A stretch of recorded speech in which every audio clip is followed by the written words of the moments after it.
નમસ્કાર મિત્રો, વાત કરવાની છે આજે આહારની. કેવો આહાર આપણે લેવો જોઈએ? તો કે સંતુલિત આહાર લેવો જોઈએ, પણ આરોગ્યપ્રદ તો હોવો જોઈએ ને. તો શું અત્યારના સમયની અંદર જ્યારે કેમિકલ યુક્ત ખેતી થાય છે, ત્યારે આપણને આહાર જે છે એ પ્રાકૃતિક મળી શકે ખરો? બસ આ વાત જે છે ને દરેકના મગજમાં છે, અને એનો ઉકેલ જે છે ને એ આપણી ગુજરાત સરકારે કર્યો છે.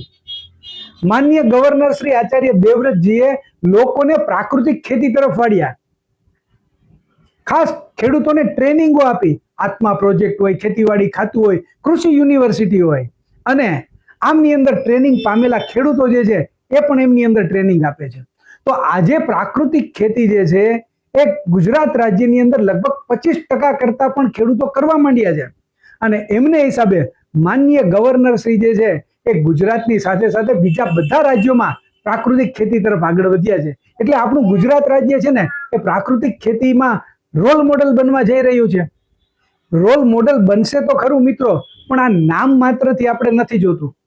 આજે વર્લ્ડ ફૂડ સેફ્ટી ડે છે, ત્યારે આપણે પ્રાકૃતિક ખેતીથી, ગાય આધારિત ખેતીથી જે કંઈ પણ પાક તૈયાર થાય છે કે જે કેમિકલ મુક્ત હોય છે એનો ઉપયોગ કરવાનો રહેશે. એનો ઉપયોગ કરીશું તો આપણે પણ તંદુરસ્ત બનીશું અને આપણો સમાજ તંદુરસ્ત બનશે. તો મિત્રો, આજના દિવસે પ્રાકૃતિક મોલ જે છે કે કઈ જગ્યાએ છે, એમની અંદરથી કઈ કઈ વસ્તુઓ મળશે, એની તમામ માહિતી જે છે એ ત્યાં જઈ અને એમની તમામ માહિતી અહીંયાથી હું તમને આપવાનો છું. તો ચાલો આપણે મળીએ ધીરુભાઈને. ખાસ કરીને ધીરુભાઈ, જુનાગઢની અંદર પ્રાકૃતિક આહાર મોલ જે છે એ શરૂ કરવામાં આવ્યો છે. એ શું છે ને કઈ રીતે શરૂ થયો, શા માટે શરૂ થયો? નમસ્કાર, જય ગોમાતા. હવે એવું છે કે કેન્દ્ર સરકાર અને માનનીય નરેન્દ્રભાઈ મોદીજીના ની પ્રેરણાથી, એમની ઈચ્છાથી આખા દેશભરમાં પ્રાકૃતિક ખેતીની ઝુંબેશને એક ટેકો મળે અને આગળ વધે, અને આખા દેશભરની અંદર પ્રાકૃતિક ખેતી તરફ લોકો વળે, ખેડૂતો પણ વળે અને પબ્લિક પણ પ્રાકૃતિક ખેત ઉત્પાદનોના ઉપયોગ તરફ વળે. એના માટે થઈને આખા દેશભરમાં 10,000થી પણ વધારે ફાર્મર પ્રોડ્યુસર કંપનીઓ સરકારશ્રીના સહયોગથી શરૂ કરવામાં આવેલી છે. જુનાગઢની અંદર આપણે જુનાગઢ, વંથલી, માણાવદર આ 3 તાલુકાના પ્રાકૃતિક ખેતી કરતા 300 જેટલા ખેડૂતોની કંપની આપણે આ બનેલી છે. ગીર કૃષિ ઋષિ ફાર્મર પ્રોડ્યુસર કંપની આ કંપનીનું નામ છે. તો આ 300 સભાસદો જે છે એમના પ્રાકૃતિક ખેત ઉત્પાદનો નું માર્કેટિંગ થાય, એને યોગ્ય માર્કેટ મળે, એને પ્રોત્સાહન મળે, એટલે એને સપોર્ટ આપવા માટે થઈને આપણે પ્રાકૃતિક આહાર વેચાણ કેન્દ્ર અહીંયા શરૂ કરેલું છે. આ પ્રાકૃતિક આહાર વેચાણ કેન્દ્રની અંદર આ જે ખેડૂતો પ્રાકૃતિક ખેતી કરે છે એમના ખેત ઉત્પાદનો અહીંયા વેચાણ અર્થે રાખવામાં આવેલા છે. અને આ અમારા આ સભાસદ છે એટલું જ નહીં, જે કોઈ પણ ખેડૂત પ્રાકૃતિક ખેતી કરે છે અને પોતે અમને પોતે અમને ખાતરી અપાવડાવે કે ભાઈ અમારું ખેતર છે એ પ્રાકૃતિક છે, છેલ્લા ઓછામાં ઓછા 3 વર્ષથી અમે કોઈ પણ પ્રકારના ફર્ટિલાઇઝર, જંતુનાશક દવાઓનો ઉપયોગ નથી કરતા, તો એવા ખેડૂતોનો માલ અમે અહીંયા વેચાણ માટે રાખીએ છીએ. અને માર્કેટિંગ યાર્ડમાં જે કાંઈ ખેત પેદાશોના જે ભાવો ખેડૂતોને મળે છે એના કરતાં ઓછામાં ઓછા 10થી 15% ભાવ વધારે આપી અને અમે ખેડૂતો પાસેથી માલ લઈએ છીએ અને પબ્લિકને માર્કેટ ની સમકક્ષ ભાવમાં અમે લગભગ આપીએ છીએ, કે જેથી પબ્લિકને પણ સારું તંદુરસ્ત અને પોતાના સ્વાસ્થ્યની તંદુરસ્તી માટે સારામાં સારું યોગ્ય ખેત ઉત્પાદનો મળે, પ્રાકૃતિક ખેત ઉત્પાદનો મળે અને સરળતાથી એમને ઉપલબ્ધ થાય અને ખેડૂતોને પણ પ્રોત્સાહન મળે.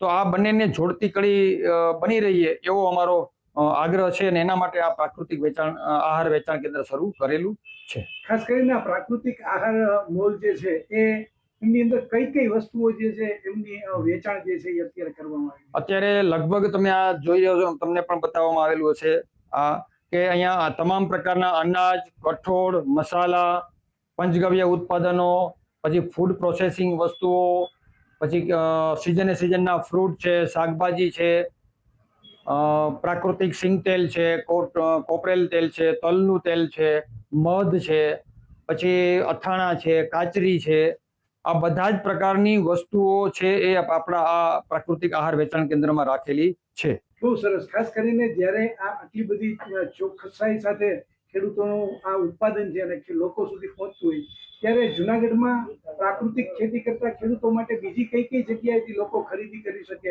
એવી પણ કોઈ જગ્યાઓ ખરી? હા, એના માટે ખાસ તો સરદાર બાગની અંદર જે ખેડૂત હાટ છે દર રવિવારે સવારે 7, 7:30 થી લઈને બપોરે 12:30, 1 સુધી દર રવિવારે હોય છે, અને કલેક્ટર ઓફિસે બપોર પછી 4 વાગ્યા પછી હોય છે. આ બે સ્થાન એવા છે કે જ્યાં પ્રાકૃતિક ચીજ વસ્તુઓ એને પબ્લિકને ઉપલબ્ધ થાય છે. ખાસ કરીને ધીરુભાઈ અત્યારે પરિસ્થિતિ એવી છે કે લોકો જે છે એ કેમિકલ યુક્તથી ધીમે ધીમે પ્રાકૃતિક તરફ વળી રહ્યા છે, ત્યારે એ લોકોને તમે શું કહેવા માંગો છો? કઈ રીતે તમારા સુધી પહોંચવું જોઈએ? હું આજના દિવસે એટલો એક સંદેશ આપવા માંગુ છું કે દરેક વ્યક્તિએ પોતાના સ્વાસ્થ્યને મહત્વ આપવું જોઈએ. દરેક વ્યક્તિ, અને આખા વર્ષભર, હું તો એટલું કહું, અમે કેલ્ક્યુલેશન પણ કરેલા છે કે આખા વર્ષભરના તમામ અનાજ, કઠોળ, મસાલા, તેલ છે, આ બધી જ વસ્તુઓ જો પ્રાકૃતિક રીતે ઉત્પન્ન થયેલીનો ઉપયોગ કરવામાં આવે તો આખા વર્ષનો જો હિસાબ કરીએ તો 20-25 હજારથી વધારે ખર્ચ વધતું નથી. પણ એની સામે આખા પરિવારની તંદુરસ્તી ખૂબ સારી બનતી હોય છે, અને એના કારણે બંને રીતે ખેડૂતોને પણ સારું પ્રોત્સાહન મળે અને પરિવારનું પણ સારું સ્વાસ્થ્ય જળવાય. તો આના માટે થઈને મારો તો આગ્રહ એવો છે કે દરેક વ્યક્તિએ, દરેક પરિવારોએ આ વિચારને મહત્વ આપવું જોઈએ અને પ્રાકૃતિક તરફ વળવું જોઈએ. ધીરુભાઈ, છેલ્લા લગભગ 3 વર્ષથી આ પ્રાકૃતિક આહાર મોલ ચાલુ છે, ત્યારે કેવો રિસ્પોન્સ લોકોનો મળી રહ્યો છે અને આવનાર ભવિષ્ય કેવું રહેશે? ધીમે ધીમે લોકોની અંદર અવેરનેસ વધતી જાય છે, જાગૃતિ વધતી જાય છે, અને આજે સમજો ને કે પેલા વર્ષે અમારું પ્રાકૃતિક આહારનું જે વેચાણ હતું એના કરતાં અત્યારે લગભગ 10 ગણું વેચાણ વધી ગયું છે, અને લોકો હવે અવેરનેસ આવી ગઈ છે, એના કારણે સામેથી ફોન કરી અને પૂછતા થયા છે, આવતા થયા છે, અને કસ્ટમરનો ફ્લો પણ ઘણો વધતો જાય છે ધીમે ધીમે. એટલે ઘણી જાગૃતિ તો આવતી જાય છે, પણ હજી વધારે જાગૃતિની ખાસ જરૂર છે. અને આનાથી એક બીજું મોટું પુણ્યનું કામ પણ પબ્લિક દ્વારા અને બધા ખેડૂતો દ્વારા પણ થઈ શકે છે. અત્યારે ગાય આધારિત જે ખેતી છે, પ્રાકૃતિક ખેતી, જો આ પ્રાકૃતિક ચળવળ જે છે એ જો જેટલી વધશે એટલું સામે ગૌવંશને બચાવવાનું, ગૌવંશના ઉપયોગનું કામ પણ બહુ મોટું થશે.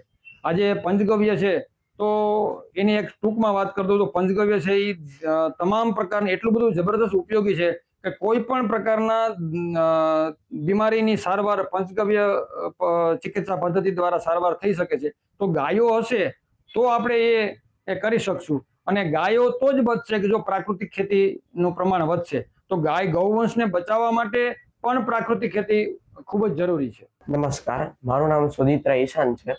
હું અત્યારે તમે જે પ્રાકૃતિક આહાર મોલની મુલાકાત લીધી હતી ત્યાં હું ખરીદી કરવા આવ્યો છું. હું અહીંનો ગ્રાહક છું. હું છેલ્લા ઘણા વર્ષોથી અહીંયાથી વસ્તુ લઉં છું. એમાં મને જે ખૂબ જ વસ્તુ પસંદ છે તે છે આ ગાયનું ઘી. આ ગાયનું ઘી એટલું શુદ્ધ છે કે મને પહેલા શરદી ખૂબ જ રહેતી, એ શરદી મને આનાથી મટેલી છે. એટલે કે આ ગાયનું ઘી પ્યોર છે, અને આ ગાયનું ઘી ગાયના દૂધમાંથી બનાવેલું છે. જે ગાયનું દૂધ છે તે પણ ગીર ગાયનું દૂધ છે. આ ગીર ગાયનું દૂધ આપણે ગૌશાળાએ મળે છે. હું પોતે ખુદ ગૌશાળાએ મુલાકાત લેવા ગયો હતો. ત્યાં મેં જોયું કે ગીર ગાયના દૂધ કઈ રીતના મેળવે છે અને એમાંથી કઈ રીતના ઘી બનાવે છે. એટલે મને ખ્યાલ આવ્યો કે આ ગીર ગાયનું ઘી કેવું હોય છે. અને આનો ભાવથી પ્રોબ્લેમ નથી. હું આને 5 સ્ટાર જેટલું રેટિંગ આપી શકું, કારણ કે તેણે મારી શરદી મટાડી છે. અને એવી ઘણી બધી પ્રોડક્ટ છે જે પ્રાકૃતિક આહાર મોલમાંથી ઘણું બધું મળે છે, પણ આ તો ગીર ગાયનું દૂધ મેં પોતે ટેસ્ટ કરેલું છે, જેનાથી મને ખૂબ ફાયદો થયેલો છે. બાકી અનાજ છે, કઠોળ છે, બાકી બધી મિલેટ આઇટમ્સ છે તે બી મેં ખાધેલી છે. આવું બધું ઘણું બધું ખાધેલું છે, જે આ બધું મને ફાયદાકારક પણ મળેલ છે. હું આ બધી વસ્તુના 5 સ્ટારનું રેટિંગ આપીશ. તો મિત્રો, જોયું ને, ખરા અર્થમાં પ્રાકૃતિક ખેતી અને પ્રાકૃતિક કૃષિ આધારિત જે પ્રાકૃતિક આહાર જે છે એ ક્યાંથી મેળવવો, કેવી રીતે મેળવવો, એમના અંદર કેટલા લોકો સહયોગી છે, ક્યાંથી માલ મેળવે છે, કેવા પ્રકારના સર્ટિફિકેટ લેવામાં આવે છે, કેટલી ગવર્મેન્ટ આપણી કાળજી રાખી રહ્યા છે, સાથે સાથે ખેડૂતો પણ આપણી હવે કાળજી રાખી રહ્યા છે.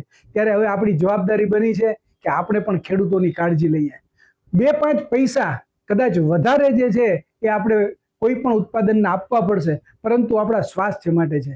આપણે દવા માટેનો ખર્ચ બનશે એટલે આપણા માટે તો બધું ફાયદાકારક જ છે. તો ત્યારે મિત્રો આજના દિવસે આપણે સંકલ્પ કરીએ કે આજથી આપણે પ્રાકૃતિક ખેતી કરતા ખેડૂતો પાસેથી એમને બધી જ વસ્તુઓની ખરીદી કરીશું અને આપણે એને પ્રોત્સાહન આપીશું. એમના પ્રોત્સાહનમાં આપણી તંદુરસ્તી છે એ વાત ધ્યાનમાં રાખીશું. તો મિત્રો આવી વાતો અને નવી રજૂઆતો સાથે હું કલ્પેશ પંડ્યા ફરીથી મળતો રહીશ. ત્યાં લગી રજા આપશો. નમસ્કાર.